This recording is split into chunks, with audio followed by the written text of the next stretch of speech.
noches. Buenas.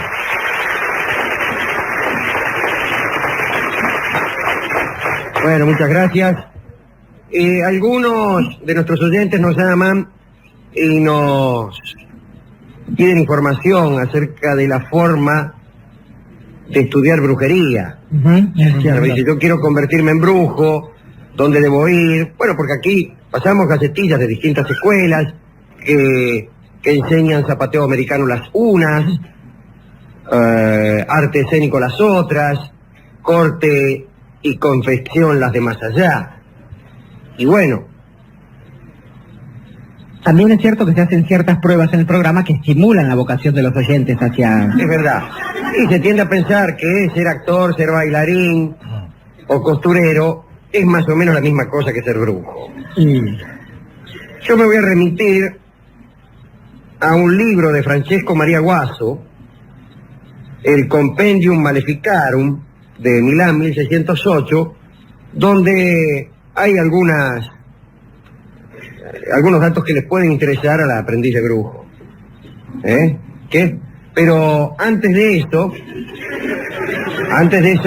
diré que uno de los exorcismos indispensables, antes de hablar de un tema como este, es el auspicio. Yo no me meto a hablar del demonio sin llevar conmigo el amuleto de un auspicio. Dele, Stronati. Auspician este programa Café Cabrales, que significa buen café.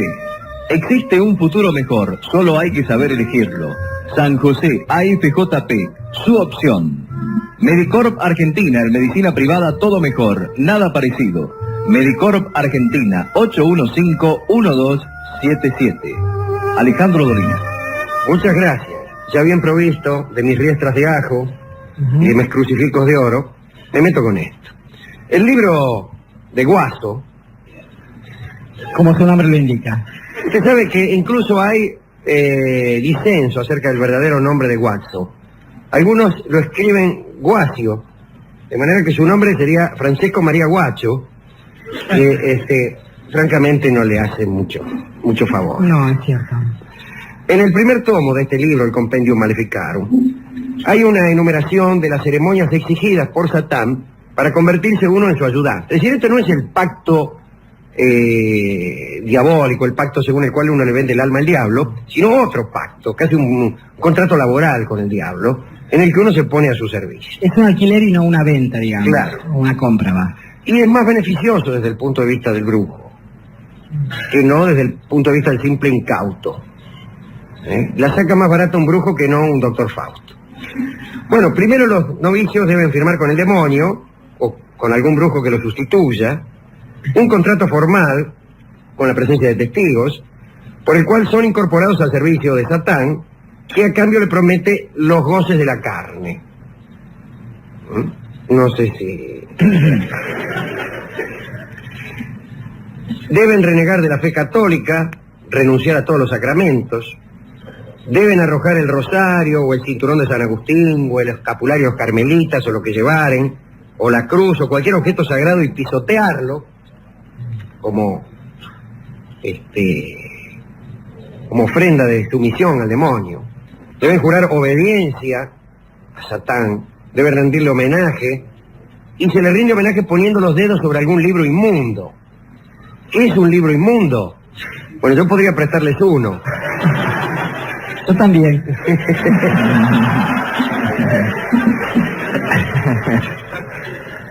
Pero no es un juicio estético ni literario el que se formula al decir un libro inmundo, sino ya veremos qué clase de juicio, ya veremos qué es un libro inmundo. Asimismo, deben comprometerse a no volver nunca a la fe de Cristo, a no hacer buenas obras, lo cual en el caso de algunos es poco comprometerse realmente, y asistir puntualmente a las reuniones nocturnas llamadas vulgarmente sabbat, que son reuniones que ríase de Zodíaco, ríase de las milongas misia donde vamos nosotros, esas son fiestas.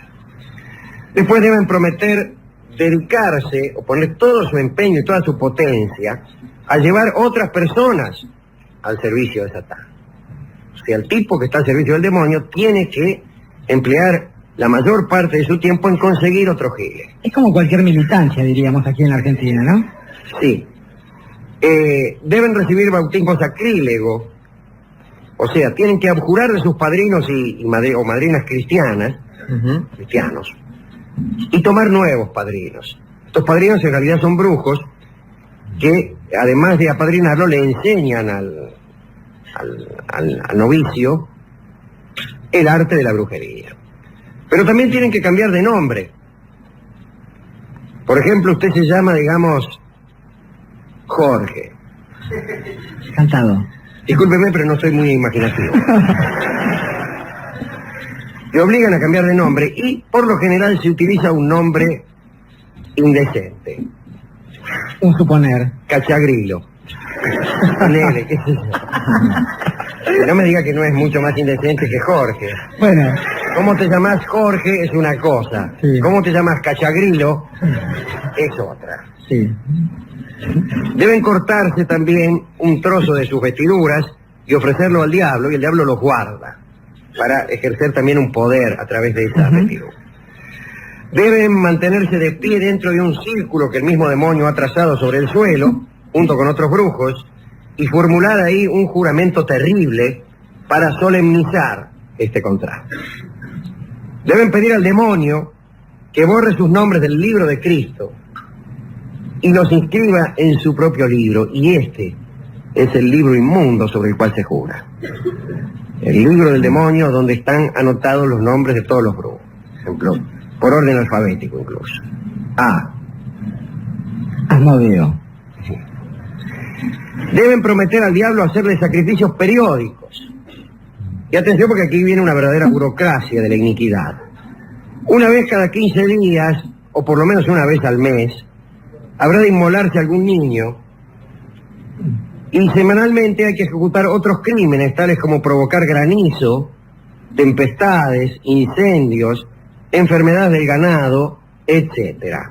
Aquel brujo que pasare una semana sin provocar granizo, pues será despedido de la orden.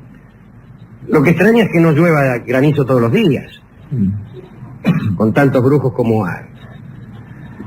11ª y última cláusula es la que dice que el demonio le imprimirá al brujo una marca, sobre todo aquellos de cuya perseverancia duda, que son todos.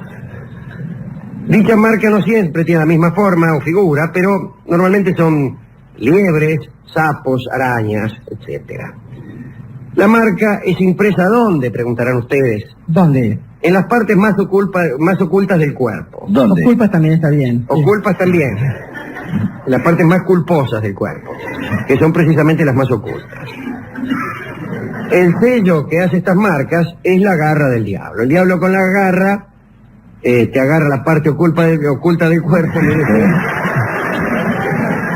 Persignémonos, por favor. Delo por hecho, Alejandro. Y te dibuja un sapo. Oh, dice, ¿y ese sapo? Mira vos. Mira vos dónde te lo vinieron a dibujar.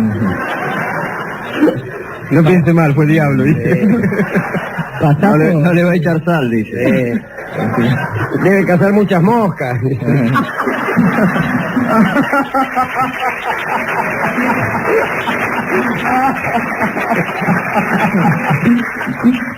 Bueno, cuando todos estos ritos son ejecutados según las instrucciones de los mistagogos, pues entonces los novicios prometen lo ya dicho, no adorar nunca al Santísimo Sacramento, insultar a los santos, pisotear las imágenes sagradas, etcétera, etcétera, y el demonio se compromete a satisfacer sus deseos en este mundo, y atención, a hacerle feliz después de la muerte. Repito, a hacerle feliz después de la muerte. Y esta es una diferencia sustancial con el contrato de pragmática, que es el que se firma vendiéndole el alma al diablo. Bien, luego de esta ceremonia leguleya, si se quiere, cada novicio se retira con un demonio llamado Magistelus, que bueno, si usted es una bruja, toma forma de hombre, si usted es un brujo, toma forma de mujer. Vamos, se trata de un íncubo o de un súcubo, Un íncubo es un demonio que toma forma de hombre para tener comercio carnal, digámoslo de algún modo, con una bruja o con una mujer. Y un súcubo es un demonio que toma forma de mujer para tener comercio carnal con un hombre. De íncubos y súcubos hemos hablado alguna vez, quizá volvamos sobre el punto. También puede ser que a solicitud del novicio, o mejor dicho, de la novicia, el demonio en cuestión tome forma de macho cabrío. Es decir, sobre gustos no hay nada escrito.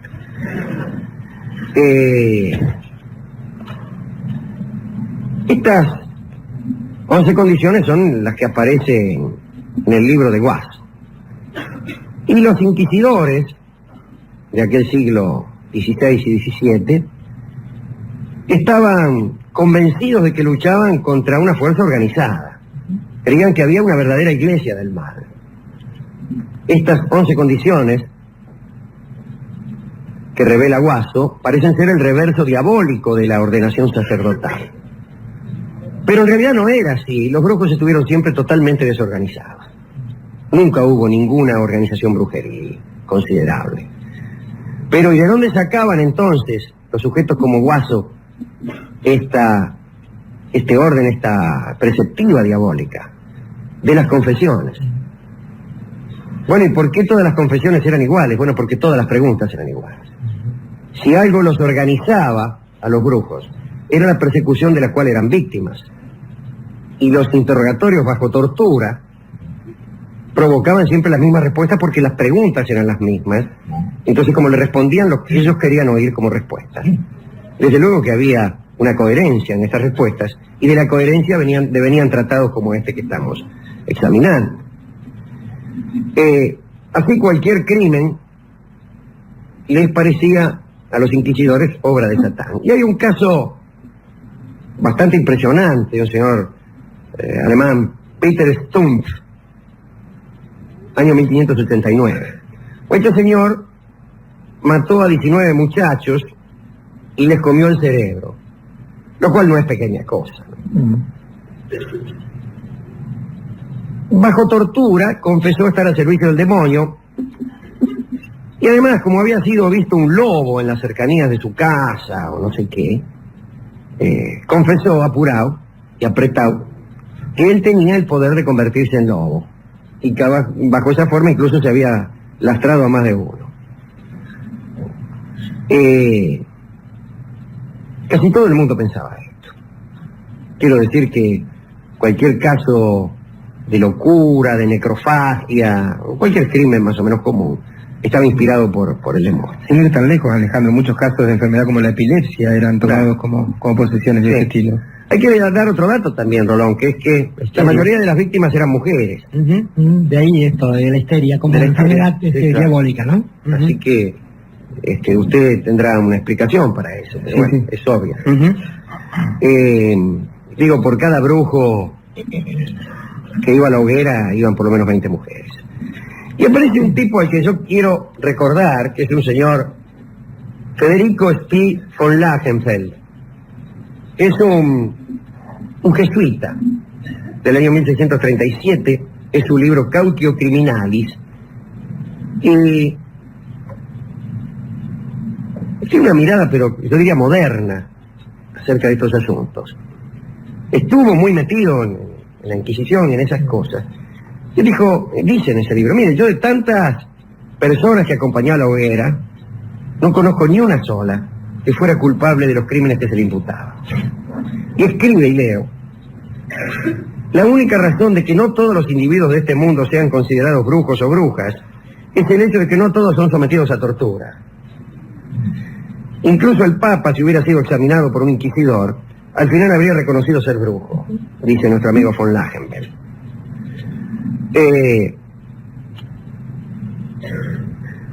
Una creencia que puede resultar extravagante es la creencia en la obscenidad de la brujería. Creencia que yo comparto, por otra parte. Hay algo de obsceno en todo acto brujeril. Y si, si los rituales satánicos generalmente son la contrapartida o el reverso de los rituales cristianos, es obvio que a lo solemne y a lo sagrado lo que se opone es lo obsceno. Del mismo modo podríamos agregar, Alejandro, que en la belleza, cuando está formulada desde un plano demoníaco, siempre hay una marca que revela algo que desmiente esa belleza, algo que derrumba de alguna forma ese grado de completud o de armonía. Así es, tanto sea su carácter ilusorio, como algún detalle, como hemos señalado aquí, alguna protuberancia en las mujeres, alguna marca en los hombres, la uña del meñique demasiado larga, un anillo demasiado llamativo, etcétera. Un tono de voz. Sí. Cosas que se decían acerca de esta obscenidad y esta asquerosidad de la brujería, utilizar excrementos como afrodisíaco. Boguet, en Discurso de los Brujos, dicen que para hacer agua bendita, que en realidad sería agua maldita, el diablo orina en un agujero en el suelo y los fieles son rociados por el celebrante con un hisopo negro. El propio Guaso describe la misma ceremonia, pero en realidad, en vez de ser el diablo el que hace el que vierte sus aguas menores, pues es una cabra, que es más o menos lo mismo. Esto parece contradecir aquella idea de que los sabbats, es decir, esta reunión de brujas y de brujos, deben estar cerca de un río. Así lo buscaba Lacan, digamos, cerca de un río, porque pensaban que necesitaban agua para sus ceremonias. Bueno, no la necesitaban. Hay otro capítulo de Guaso, que no examinaremos hoy profundamente, acerca del miedo de los brujos. Los brujos debían ser unas personas llenas de miedo, dice Guaso. En realidad lo que tenían estas pobres gentes, la mayoría de los cuales efectivamente casi todos, ninguno, digamos, era brujo, pero tenían miedo a la Inquisición, tenían miedo justamente a esta locura de imputar a cualquiera el carácter de agente del demonio. Guaso dice, sin embargo, que tenían miedo al poder finalmente de las fuerzas del bien contra las fuerzas del mal. Bastaba pronunciar el nombre de Jesús para hacerlos desaparecer a todos de un sabbat. Yo también creo en el poder de las fuerzas del bien. Sí. No bajo la forma, quizá, de interrupción de un sabbat. Pero es que el mal es todavía peor de lo que pensaba Guaso y de lo que pensaba la Inquisición. El mal no está representado por pobres muchachas histéricas o pobres sujetos más o menos locos o gentes abrumadas por la tortura que eran capaces de compensar cualquier cosa. El mal está en otra parte y es quizá más temible. Yo creo efectivamente que hay sabbat,